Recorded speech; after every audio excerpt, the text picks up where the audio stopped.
Hello everyone, welcome to this tutorial on how to get a job in 2024. A totally useful tutorial and not a rant about everything I've had to go through over this past month or so. Hence the lack of uploads and more unedited content, as that is all I have time to do now. Now, let's not waffle on too long. Let's start with applying for a job, because that's obviously your foundation, isn't it? If you don't ask, the answer is no. First thing we need to do is write a CV. This is basically you have to sell yourself in the best way possible. Talk about what you are, who you are, what you stand for, why it is that you want the job that you want. Write about your experiences, write about the general skills that you're good at, and any cross-curricular stuff that you think is interesting. Make sure it's detailed, because you never know. You might have an employer that needs one specific detail from you in a candidate, right? But also don't waffle, because they're only going to look at it for 7 seconds. Why? Because your CV is one of about 8 or 9,000. Literally, they'll pick it up, too much, and on to the next one. You might be thinking, oh, but Sammy, how am I going to make sure stuff is detailed and also sell myself in 7 seconds? It's all to do with the layout, to be honest. Like, just write stuff down in bullet points. Don't write an essay, please. God, and apparently we're the TikTok Twitter generation. Wow. Now you might be wondering, oh, but Sammy, that's so hard. I have to make a detailed CV but also captures my audience in 7 seconds. Not only do you have to do that, Buttercup, you got to do it for every single role you apply. Because if you want to apply for an engineering role, you also need to apply to an accounting role, because that engineering role doesn't really translate over too well. You know what I mean? Like, I'm reading this profile. This person clearly wants to be an engineer. Why am I going to add this person into my accounting firm? Why am I going to add this person to my customer service role? You know what I mean? You got to write a role for, you have to write a CV for every role that you have. I'm so bad at this, but it's okay. Let's continue with the applying. Yeah. It's like a video interview. Talk about that in a second. Find a job to apply to. You can use Indeed, Total Jobs, LinkedIn. It doesn't matter. You're not going to hear back from them, but we'll talk about that in due course. Realize that you are underqualified for everything you want. You got a nice, shiny bachelor's degree, and I want to go get a job. Guess what? Job requires 2 years of experience. It's the same as the graduate scheme, but we need 2 years of experience because screw you, Indeed, innit? Oh, but that's okay. I can just lower my standards and use, I don't know, use my time and get experience in a brokey job, like working at Tesco or McDonald's or something. Right? Well, here's the thing. It is actually harder to get jobs in that sort of field when you have a degree in something. Now, you might be thinking, oh, that's a little bit bizarre. You see, if I've got this shiny certificate of my diploma, this tells me one of two things as an employer. Either A, this candidate tried their plan A and is a failure of an engineer, accountant, lawyer, etc. Like, why would I want a failure? Like, no. Or you're not a failure and you are blatantly getting this role for the interim period. Right? And we don't want people in the interim period. We want people who are going to stick around. So yeah, you need to find that sweet spot between jobs that are good for you and jobs that are, well, also good for you in the sense that they are rubbish for you. But that's not to say don't apply for everything. Far from it. I'm just saying this from my experience. I get less responses from LinkedIn than I do goals on Tinder. And guess what? I don't even have Tinder installed. I actually don't. I would unlock my phone, but it's got a few personal details on my lock screen. But you're gonna have to take my word on it. It's all good though, because once you've finished applying, guess what? You've written your CV, you've applied for a job, now you have to do an application form, which involves creating an account. That's right, you need to create an account, right? I have to be like, oh, I'm the Sammy G, and my password is, I don't know, member. Oh my god, why would I be saying that? Oh, what does that mean? Member 299? What does that mean? Yeah, anyways. And they're going to ask you questions that are literally answered in your CV. Don't worry, there's plenty more where that comes from. But we'll talk about that in a bit, right? Mainly your motives. Why do you want to join? Is it our ethos? Is it because you agree with our vision? Is it because of your own personal development? Don't say money. Do not say money. Doesn't matter that you were the first of your family to go to university. Do not say money. Actually, you can say that. Yeah. Do say that. You have to say that. I was the first in my family to go to uni. This is a huge opportunity for me. But don't say money. And they're going to ask you experience-based questions. So, okay, this part was not necessarily on your CV. Right about a time where you... and then it will be something to do with the ethos. So, right about a time where you showed great leadership. Right about a time where you showed that you could persevere through adversity. Right? You have to write down a detail. Now, usually, if you have a project on uni, or in sixth form, or even earlier than that, just lie about the timeline, innit? You can twist it in such a way that dictates whatever that manipulates it in a way that is what they're asking of. Like, for example, in a group project, I just say, yeah, I was project manager. Everyone came to me for questions. I was stuck on this particular thing, so I had to give it back to the group. Bish, bash, bosh, we got a first. We didn't actually, we got a 2-1, but shush, we got a first. Something like that. You have to waffle. And then once you're done filling out the form, thank you for your application. We'll get back to you. Anyways, let's say you're waiting.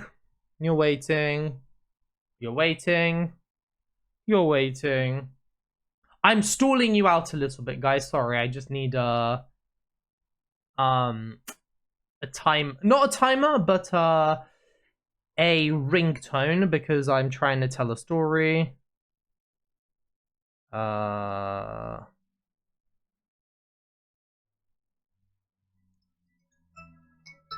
my god! I got a call! Who could that possibly be from? It's from an agency. And may I just tell you that talking to agencies is like talking to a brick wall. It's like talking to an echo. They literally tell you everything you want to hear.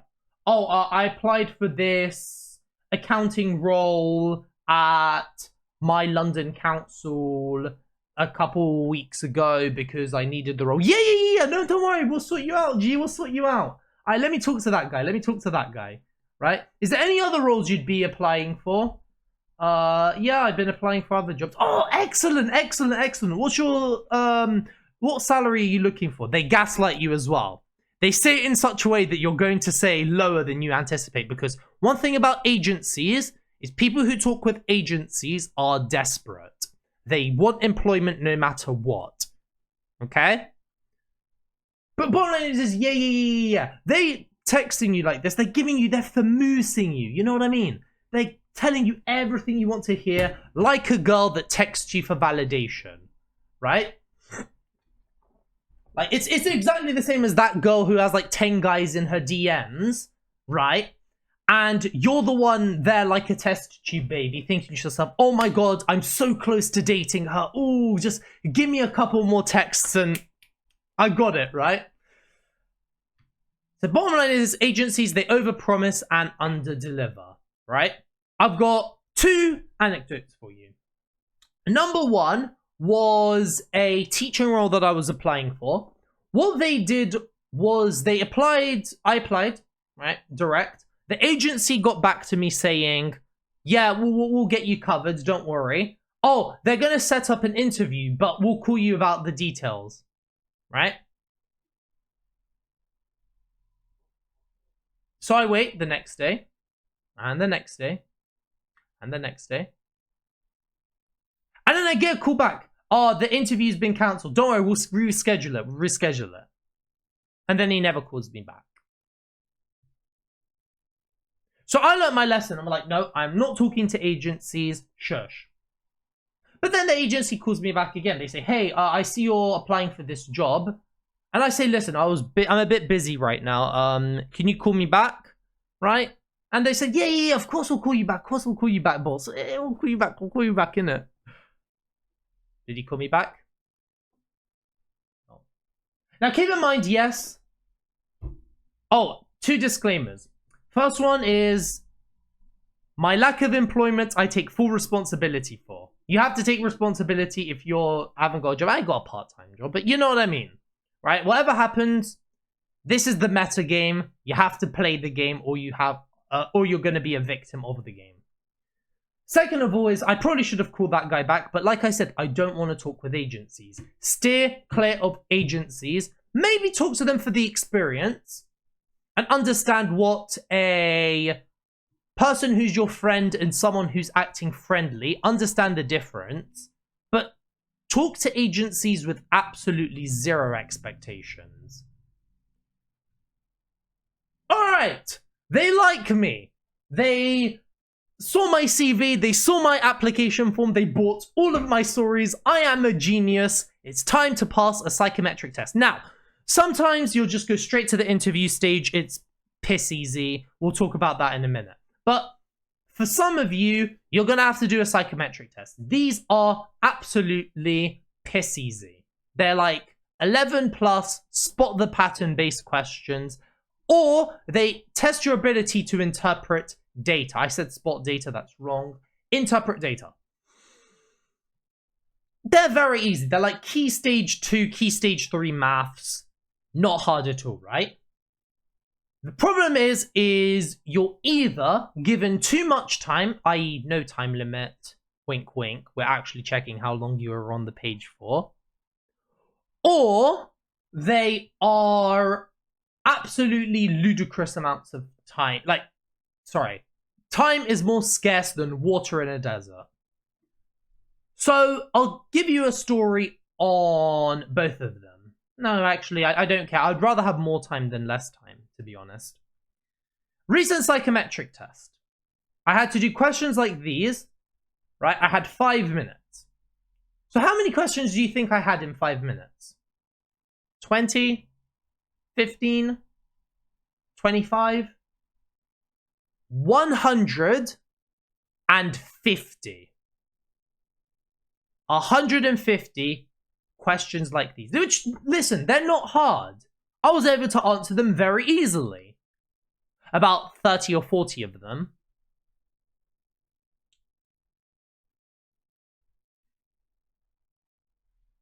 It's okay though, I passed. I'm on the next stage as well. I have to go through the technical test. Another one, sorry I didn't put it on here. Technical tests. So what a technical test is if you're involved in something that requires a lot of numeracy, maths for the layman, you need to make sure that you actually know what you're talking about. Do you know what I mean? Like, how are you going to work on a bridge structure if you do not know the fundamental rules of finite element analysis? Just as an example. But not only that, you could be the perfect candidate in terms of knowledge and skill, but are you the right person for the company? So this is personality tests. They'll ask you what to do in certain situations, and there's no right or wrong answer, except we are judging you on based on what you give. Right?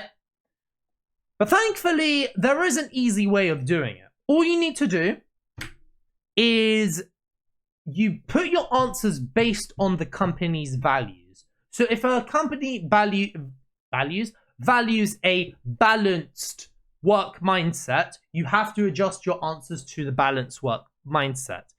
If one of the company values, what's it called? God, my mind has gone blank.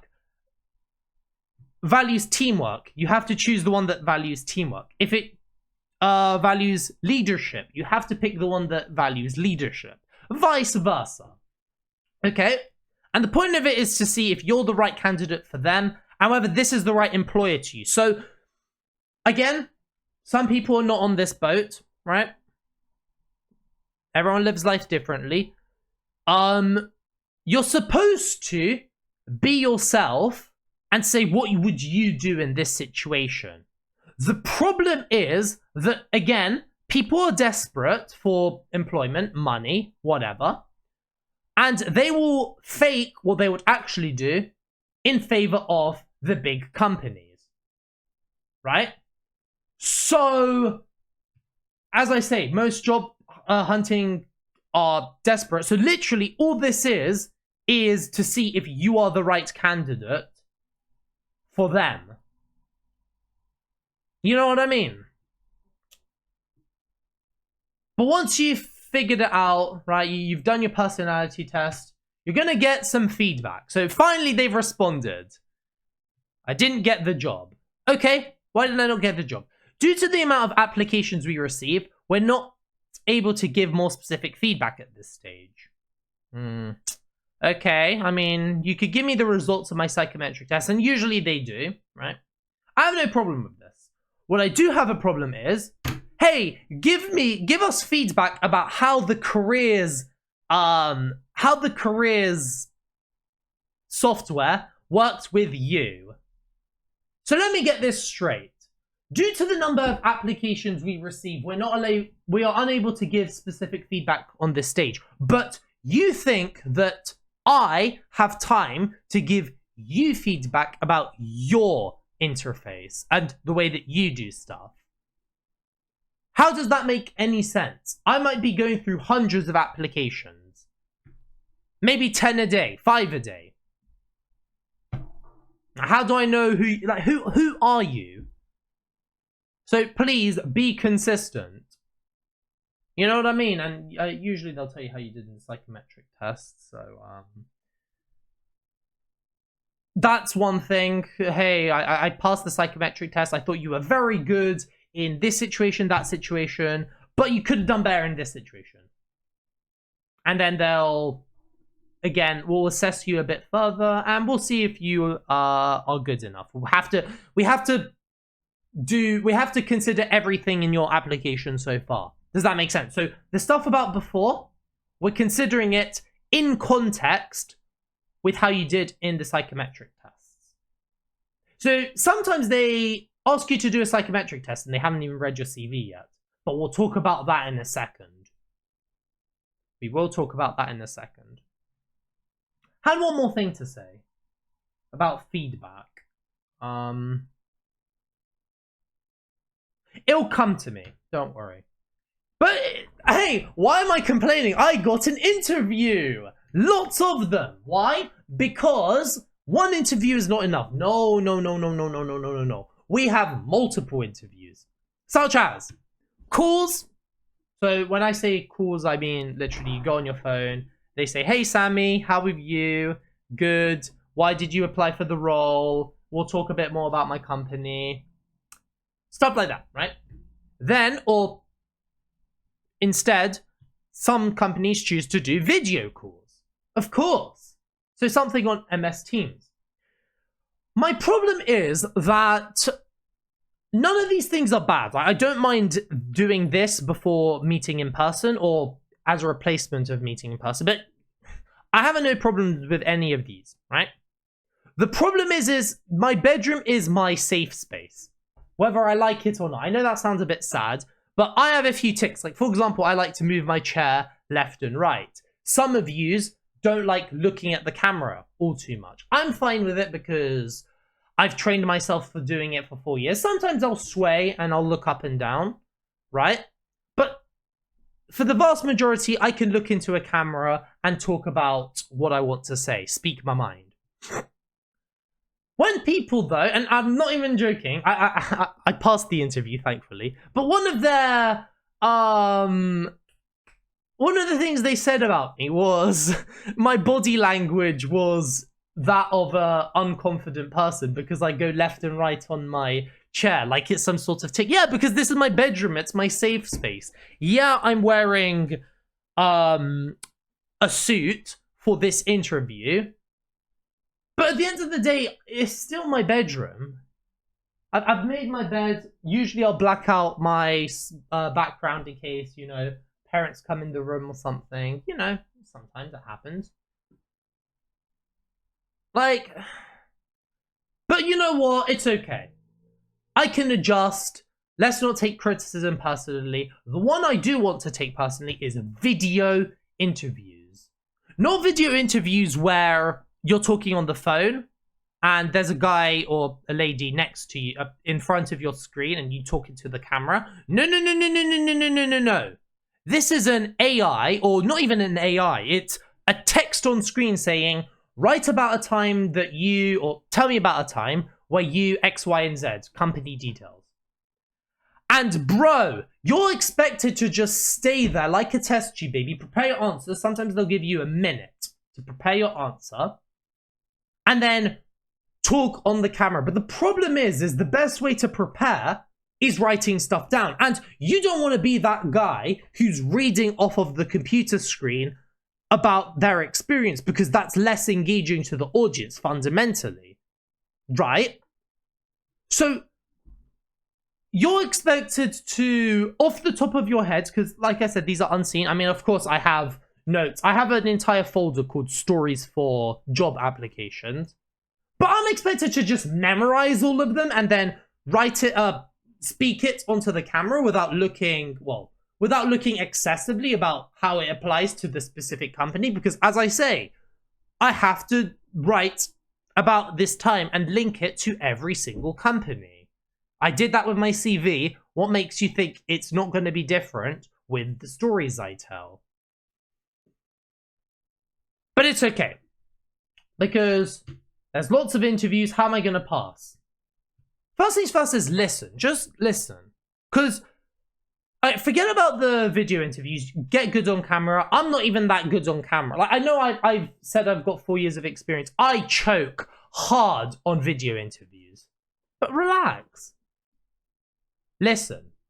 Okay? Because I don't know what it is, but a lot of the times in interviews, the interviewer does quite a lot of the talking. They'll talk about the ethos and the goals and the visions of the company, and you're just like, you can just sit there like a duck, don't go or yeah, like some mouth breathing test tube baby. Just listen, and then you can link back to something they said maybe later in this interview, because oh good, this guy's a good listener, right? He's listened to the job application. He's listening to my 2-3 minute rambling earlier, right? And sometimes the interviewers, they are not present whatsoever, right? They're literally like, neither of them are looking on the camera. This happened second year, right, uni.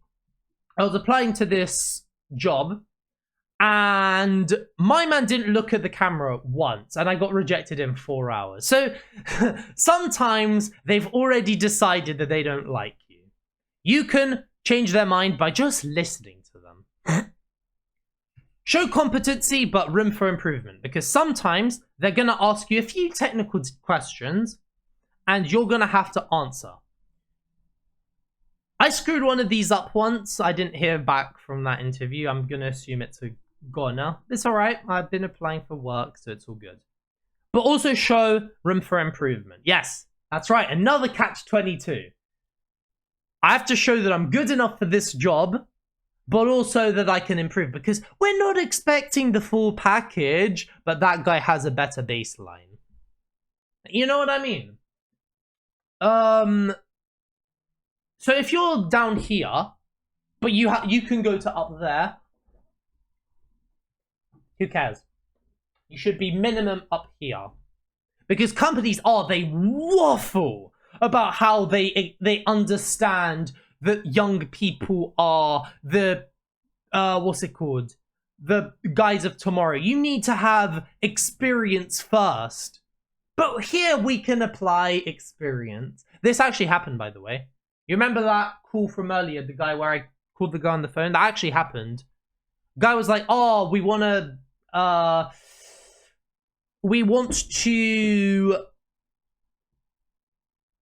hire a student with not a lot of experience to give them experience and then work them up. Now we're going to go with a grad instead with a year of experience in the field.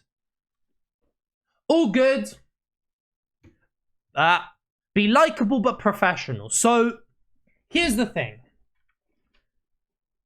You're expected to be professional. Of course you are. It's a formal environment. You're speaking with a potential employer who is paying you to provide the service. The problem is you need to balance that with just being a likable guy, which I always have problems with. I'm either one or the other. I'm working hard to be both. Like, I kind of have to, especially since I'm a tutor, and a lot of my kids, I need to teach them that I'm the boss around here, but we can still be G's, right? I'm very bad at that, and I'm sure you'll find it very difficult too. Okay? You have to be likable but professional. And this is where the rant section comes from. Be in demand but show full commitment, right? Here's the thing. You're expected, of course, to apply for multiple places, because there's no guarantee that you'll get a job just because you got an interview, right? And in fact, even if you did, it would be foolish. Even if the interview went well, you should still be applying because you could get rejected, right? So companies, here's what they'll do. They will gaslight you or talk in a way that will shame you for doing that. So if you're applying for an engineering role, as an example, right? And they say, oh, what were you applying to Amazon for? Right? And then I'm just going to be like, oh, it was a mental exercise. Of course they do. Why? Because sometimes they'll give you an ultimatum. Like, let me tell you this story. Last year, I was applying for a part-time door-to-door sales job. I learned quite a bit from the interview. And what happened was, we went to talking about the logistics, the money, and all that sort of good stuff. A lot of admin, right? They were talking about, when are you ready for the final interview? This company's practices were so dishonest, but we'll talk. I'm going to leave out all the stuff that's irrelevant. It crops up that I have an interview with the agency company for the part-time teaching role, right? The one earlier where the guy didn't call me back. And they were like, well, if you're going to go to other interviews, this interview is terminated because we only want people who are serious about our company. So basically pick one or the other. My rule of thumb is, whenever anyone gives you an ultimatum or they blackmail you, they're gonna do it again. So if someone gives me an ultimatum, and this is exactly what I did. I said, thank you very much. Piss off. I didn't tell them piss off, obviously. I said, have a good day. And they didn't call me back, obviously. Like, so why would they? What happened was that they gave me an ultimatum. I said, remember, lots of people applying for this job. If you are going to other interviews, we might have to terminate it here and there. Guess what I see on Total Jobs a few months later? The exact same listing for the exact same job listed at a different time. So they still needed employees. and they were chatting was about me for having another interview, surely, you should want someone who's in demand. Like, does that make sense? Imagine if, like, let's say, what makes Cristiano Ronaldo so good at football? Like, he's good at football, obviously. Would it deter, would it deter Manchester United when they got him, right, for example, that other clubs would have loved to have Ronaldo on his team, on their team? Of course not. You're a good candidate. It should make sense that you have all these, you're being pulled in all different directions. And yet, companies will give you this ultimatum and gaslight you and shame you that you are applying to different places. Like, this is like, everything else has been kind of like a tutorial, not really a ranty thing. But this really fucking pisses me off.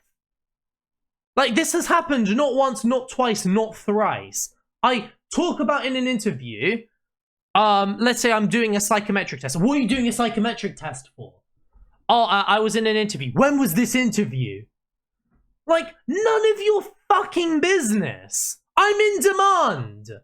If anything, you should be making sure that I am the right candidate. Sorry, that you're the right company for me, not the other way around if I'm so in demand.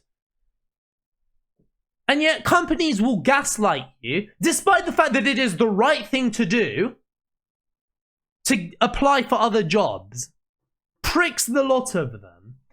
Yeah, anyways, be in demand but show full commitment to a company, right? And if anyone, again, if you're struggling financially or you have no choice, sometimes you're gonna have to bite the bullet and take the ultimatum. But just remember that anyone who gives you an ultimatum will give you another one.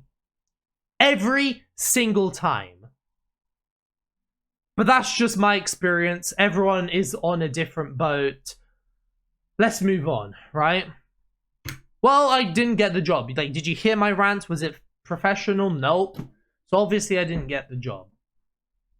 Hope you get feedback. Sometimes you don't get feedback. Like, again, I got rejected in 4 hours. No feedback. I was interviewing them, but it's okay. Sorry, that was a completely different story. It's all good. Try again. Surely the next one will be better. Interview. Surely the next one will be better. Surely the next one will be better. And the next one. And the next one. And the next one. Maybe Sammy's wrong. Maybe I should just lower my standards. Maybe I should take a job that's like in a lower role and, you know, Sammy's wrong about the catch-22 about lowering your standards. He's wrong. Companies don't think I'm a failure. Companies wouldn't think that I'm only taking the job for the interim period. Maybe he's wrong. Maybe he's wrong. I am a law student after all. I'm more than qualified to do any job. I worked during uni. Surely that should be enough. I was earning money on the side of my studies. Surely I'm qualified. Overqualified even, but surely that should mean something, right? Hey, Sammy was wrong. I've been accepted. Let's go. Congrats. Yeah, very, very good that you managed to get into the next stage. Congratulations. Interview 2 now. Because guess what? That was a phone interview. Usually, next interviews will be like competency-based interviews or group interviews where you have group activities. They want to see how you work in a team with other candidates. Kind of like The Apprentice. Kind of like The Apprentice in a way. You've done it, and then once you've done that interview, guess what? There's another interview. So, interview 2, then 3, then 4, then... But hey, once you do that, congratulations, you finally got accepted. Enjoy your work, because guess what? I heard this from a former colleague in uni that during an aerospace job there was 20,000 applicants for a few graduate schemes. So you are in the top 1%, 0.1%, being, I wouldn't say being generous, as an understatement, calling yourself in the top 1,000 of people. Top 1,000 people? Top 1,000th of people. You're in the top 1%. Which means you can join the top 14% of people, because last time I made an unedited rant, only 14% of you actually subscribed. So if you guys enjoyed this rant for even a nanosecond, make sure you subscribe. It only makes the channel better. Thank you very much for watching. Good luck. I really am rooting for you.